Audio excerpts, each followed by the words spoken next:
Well, a lot of you might remember this powerful moment from Condoleezza Rice's speech at the 2012 RNC.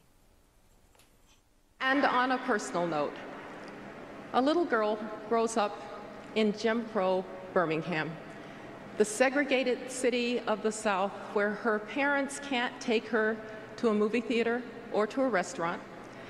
But they have her absolutely convinced that even if she can't have a hamburger at the Woolworth's lunch counter, she could be President of the United States if she wanted to be, and she becomes the Secretary of State. Yes, yes, yes, America has a way of making the impossible seem inevitable in retrospect, but we know it was never inevitable. It took leadership, and it took courage, and it took belief in our values.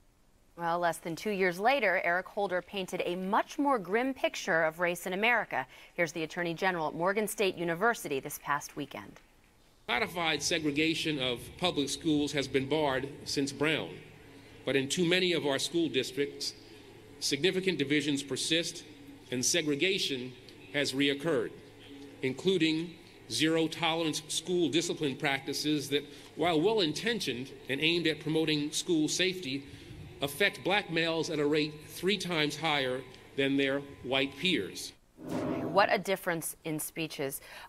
Bob, this is the first speech, really, that the Attorney General has gone off about race since the speech that he gave in 2009, where Rahm Emanuel was very angry that the Attorney General stood up and basically called everyone in the United States a nation of cowards. Why does the Attorney General choose these messages? Well, because there's a lot of truth to it. That's why. And I think that when you have the federal court, the federal jails incarcerate black men and give them 30% more of a number of years in prison for the same crime as a white man gets, there's something wrong with that. When you have schools in the inner city that used to have some white students in and now all black, when you have these zero-tolerance programs for anything that you do wrong, it affects black children.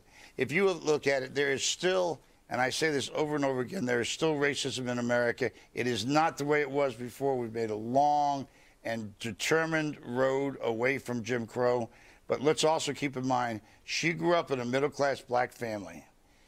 And we're talking here about people who are in the inner city. I'm not sure Condoleezza Rice is the person that I would necessarily turn to as a symbol for these people who live in the ghetto. Really, Bob?